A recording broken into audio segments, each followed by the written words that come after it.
Hello students, स्वागत है आपका ललित एजुकेशन पर। तो आज अपन बात करने वाले हैं धातु, अधातु और उपधातु के बारे में। कौन से तत्व धातु होते हैं, कौन से तत्व अधातु होते हैं और कौन से उपधातु होते हैं, बिना किसी ट्रिक के बारे में जानेंगे। और साथियों, सारे तत्व आपको याद करा दूंगा।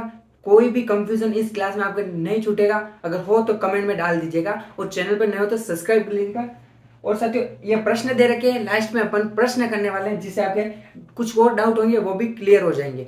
तो मैंने अच्छे से साथियों लिख दिया है यहाँ पर आवर्त सारणी में कितने धातु होती है, कितने अधातु और कितने उपधातु होती है, सारा कुछ मैंने लिख दिया है। अपवाद भी लिख दिए हैं। आप क्लास पर बने रहिए, आपको बहुत कुछ इस क्लास से सीखने को मिलने वाला है। तो साथियों, बिना किसी टाइम वेस्ट किए अपन सीधा क्लास शुरू करते हैं। तो साथियों, मैंने आवर्त सारणी है, आवर्त सारणी में ये टोटल 91 धातु होती है, ये लिख दी है मैंने। अधातु 20 होती है और साथियों उपधातु 7 होती है। बहुत सी क्लासों में साथियों आपको यूट्यूब पे बहुत सारी क्लासें हैं जिसमें एक 90 यहाँ लिखा होगा या एक इधर उधर होगा, उससे कोई फर्क नहीं पड़ता। अपने को ये याद नहीं करनी है, लेकिन मैंने आपको समझाने के लिए ही लिखे हैं। तो साथियों, सबसे पहले धातुएं होती क्या है उसके बारे में जानेंगे, फिर बात करेंगे कि कौन से एलिमेंट धातु है, कौन से उपधातु है। तो साथियों, इसके बारे में जानना जरूरी है। तो साथियों, जो धातुएं होती है, जो धातुएं होती है वो चमकदार होती है, चमकीली होती है। साथियों, जो धातु होती है वो चमकीली होती है और जो लचीली होती है, यानी साथियों लचीली होती है, उनको कूटने पर वो फैल जाती है, जिसे ये आघातवंती लिख रखा। जैसे साथियों सोने को अपन कूट कूट के साथियों उसका पतला तार बना सकते हैं, उसी तरह ये इसका गुण है साथियों।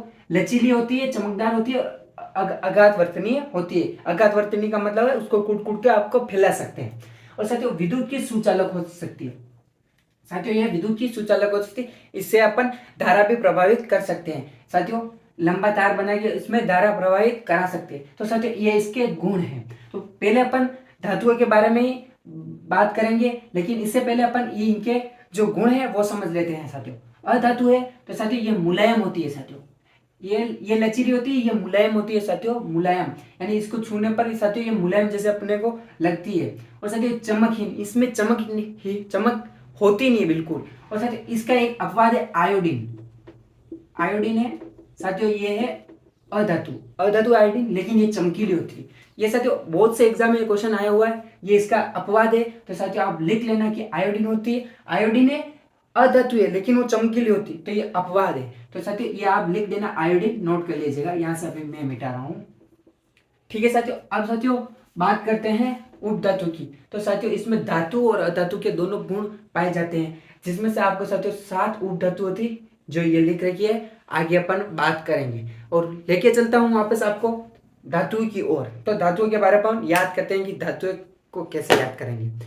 तो साथियों चुपचाप बैठ जाइएगा, अपन कुछ हलचल नहीं कीजिएगा, अपन सीधा धातुओं के बारे में जान रहे हैं और उसको याद कर रहे हैं। तो साथियों ये आपके सामने लिख रखा है लिथियम। साथियों क्या लिख रखा है? लिथियम। लिथियम लिख रखा है। तो साथियों इसके लास्ट में आपको क्या दिखाई दे रहा है? यम। यम। और साथियों ये इंग्लिश में भी मैंने लिखा है, तो साथियों क्या लिख रखा है? यम। तो साथियों जिन भी तत्व के पीछे यम आता है, यानी यू एम हिंदी में लिखते हैं तो य और म, और साथियों यू एम आता है, तो वो साथियों धातु है। लेकिन साथियों इसके भी कुछ अपवाद है, जिनके पीछे यम नहीं आता है लेकिन वो भी धातु है, तो वो भी मैंने अपवाद के रूप में नीचे लिख रखा है। साथियों आप गौर कीजिएगा बात पर, जिसके भी पीछे यम आता है तो साथियों वो 100% धातु है। साथियों कुछ अपवाद है जिनके पीछे यम नहीं आता है लेकिन फिर भी वो धातु है। ये बात बोली। फिर मैंने लिखा है सोडियम। सोडियम के पीछे यम आ रहा है और यहाँ पे यू एम आ रहा है, तो साथियों ये धातु है। अब साथियों कुछ तत्व ऐसे हैं जिनके पीछे यम नहीं आता लेकिन फिर भी वो धातु है, तो वो साथियों मैंने लिखे गए गोल्ड है, जिसके पीछे यम नहीं आता लेकिन धातु है। ये आपको याद करनी पड़ेगी। अगर साथियों मैं आपको ट्रिक बता दूंगा तो साथियों ट्रिक से आप बहुत सारे तत्व हैं जिसे अधातु में भी है और उपधातु में भी, तो आप कंफ्यूज हो जाएंगे। लेकिन आपको जिसके भी पीछे यम आता है समझ लेना कि वो धातु है, तो जिनके पीछे यम नहीं आता है वो ये धातु है। तो साथियों ये 91 तत्व हो जाएंगे आपके, ठीक है। तो साथियों गोल्ड जो कि धातु है, सिल्वर, आयरन, कॉपर, लेड और टीन ये धातु हैं साथियों। जो अपवाद है इनके पीछे यम नहीं आता, लेकिन जिनके पीछे यम आता है वो तो धातु है ही, लेकिन जिनके पीछे नहीं आता है वो इनके अपवाद है जो मैंने लिख रखे हैं, ठीक है। कोबाल्ट, निकल, जिंक और साथियों मरकरी और साथियों बिस्मुथ, टंगस्टन। साथियों ये क्या लिख रखा है? टंगस्टन। ठीक है, अब साथियों बात करते हैं जिनके पीछे यम आता है वो धातु है, और साथियों जिनके पीछे यम नहीं आता है, ये अपवाद लिखे, वो भी धातु है, मैंने लिख दिए। अब साथियों अपन बात करते हैं अधातु के बारे में, जो मुलायम होती है और चमकहीन होती है, जिसको आयोडीन के बारे में मैंने बताया था, वो आपने लिख लिया होगा।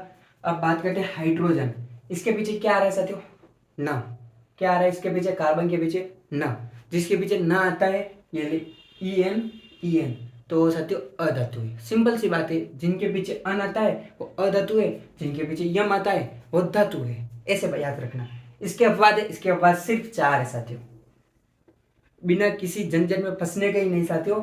इसके पीछे फास्फोरस, सल्फर, हीलियम, सिलीनियम, चारों तत्व है जो अधातु है, जिनके पीछे न नहीं आता है, न नहीं आता है, और ईएन भी ईएन आता है। ठीक है, इंग्लिश में ईएन आता है, ना आता है, ऐसे याद रखना। जैसे आपको साथियों हिंदी में देखने को मिल जाएंगे एग्जाम में, और इंग्लिश में देखने को मिल जाएंगे, उसकी टेंशन नहीं लेनी। लेकिन ये साथियों चारों आपको याद करना है, फास्फोरस, सल्फर, हीलियम, सेलेनियम, जो कि अधातु है, और साथियों जिनके पीछे एन आता है वो अधातु है। ये याद हो गए साथियों। इसके 4 अपवाद है, और साथियों इसके 10 अपवाद है, जिनके पीछे यम नहीं आता लेकिन फिर भी धातु है। अब साथियों क्लास लगभग पूरी खत्म हो चुकी है, लेकिन इनको याद करना है, क्योंकि ये साथियों क्या है? उपधातु। जिन इनमें दोनों में गुणधर्म होते हैं, उपधातु भी होती है और धातु भी होती है और अधातु भी होती है।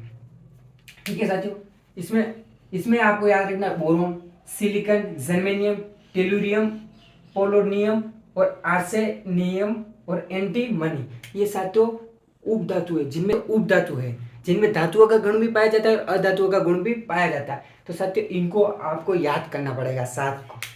Boron, silicon, germanium, tellurium, polonium, arsenium और एंटीमनी। साथियों इनको आप याद कर लो, इनको ट्रिक से नहीं जानने का। साथियों जब भी ये 7 नाम आए तो सोच लेना कि ये क्या है? अपने उपधातु है। क्या उपधातु? 7 नाम आए ये उपधातु है। तो साथियों आई होप कि आपको पसंद आया होगा। एक बार मैं फिर से रिवाइज कर लेता हूँ साथियों। यम आ रहा है तो क्या है? धातु है, लेकिन ये जो 10 मैंने लिख रखे हैं तत्व, इनके पीछे यम नहीं आ रहा लेकिन फिर भी धातु है। जिनके पीछे न आ रहा है ये क्या है? अधातु है, लेकिन कुछ अपवाद है इसके, चारों ये मैंने लिख दिए हैं, फास्फोरस, सल्फर, हीलियम, सिलीनियम। ठीक है, और ये आपको याद करने हैं उपधातु, जो कि 7 है। अब बात करते हैं प्रश्नों की। अब प्रश्नों में आपको बताना है कमेंट करके कि ये क्या है, कैल्शियम क्या है, उपधातु है, अधातु है या धातु है। ठीक है, फिर नियोन के बारे में बताना, टाइटेनियम के बारे में बताना, बोरोन के बारे में बताना, ऑर्गन के बारे में बताना, गोल्ड के, आयरन और सल्फर, ये लिख रखे। आप कमेंट करके आप बताना कि कौन सी धातु है, कौन सी उपधातु है, कौन सी अधातु है। सिंपल सा मैंने समझा है, तो आप इनको करोगे तो आपको ये समझ में आ जाएगा। तो सर ऐसे इंटरेस्टिंग वीडियो अगली आने वाली है। वैसे आपको कौन सी क्लास चाहिए आप कमेंट कर लीजिएगा, लेकिन मैंने सोच रखा है भौतिक परिवर्तन और रासायनिक परिवर्तन में बहुत से सारे कंफ्यूज होते हैं कि जंग लगना कौन सा परिवर्तन है। तो ये सारे डाउट अगली क्लास में मैं क्लियर करूंगा। केमिस्ट्री का एक और वीडियो आएगा साथियों, और साथियों इसमें आपको क्या समझ में नहीं आया आप कमेंट जरूर डाल देना, और साथियों इन प्रश्नों के आप जरूर मेरे को कमेंट में देना, कौन सी धातु है, कौन सी उपधातु है, कौन सी अधातु है। आई होप आपको क्लास अच्छी लगी होगी। मिलते हैं ऐसी इंटरेस्टिंग अगले वीडियो में, तब तक के लिए साथियों धन्यवाद।